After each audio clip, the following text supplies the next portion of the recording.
नेपाल में बारिश से बिहार परेशान, कई नदियों में आया तूफान, कई गांवों में आई बाढ़ तो फसलों का भी हुआ बुरा हाल।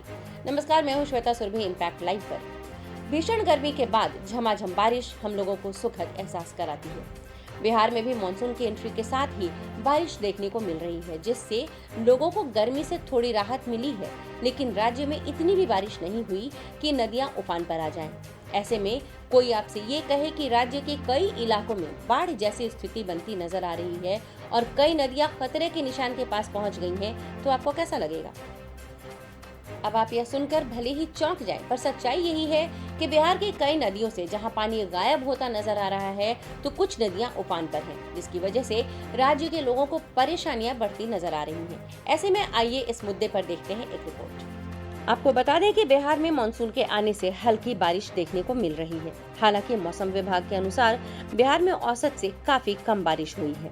इसके कारण कुछ क्षेत्रों में सुखाड़ जैसी स्थिति है। लेकिन आपको यह जानकर हैरानी होगी कि कम बारिश के बाद भी कुछ क्षेत्रों में बाढ़ जैसी स्थिति है। इसकी वजह नेपाल में बारिश है। दरअसल नेपाल में हो रही बारिश के कारण कोसी सीमांचल की नदियों में उफान देखने को मिल रहा है।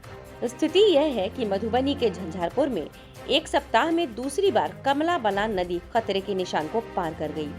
पूर्वी चंपारण की लाल बकेया नदी के फुलवरिया घाट पर बना डायवर्जन भी नदी के जल स्तर की वृद्धि से बह गया।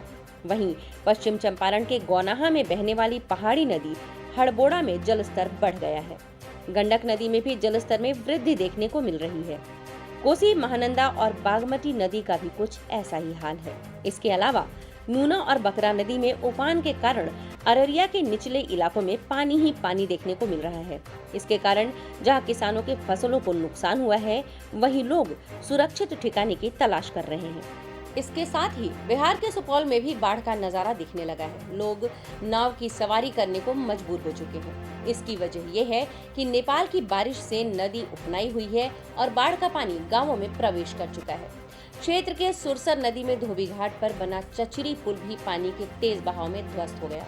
चचरी पुल ध्वस्त हो जाने से इलाके के लोगों को नदी पार करने में भारी समस्या उत्पन्न हो गई है। यानी कि बिहार में भले ही मानसून से कम बारिश देखने को मिल रही हो, लेकिन नेपाल में बारिश ने राज्य के कई इलाकों में बाढ़ जैसे हालात पैदा कर दिए हैं। ऐसे ही खबरों के लिए बने रहिए इम्पैक्ट लाइव के साथ।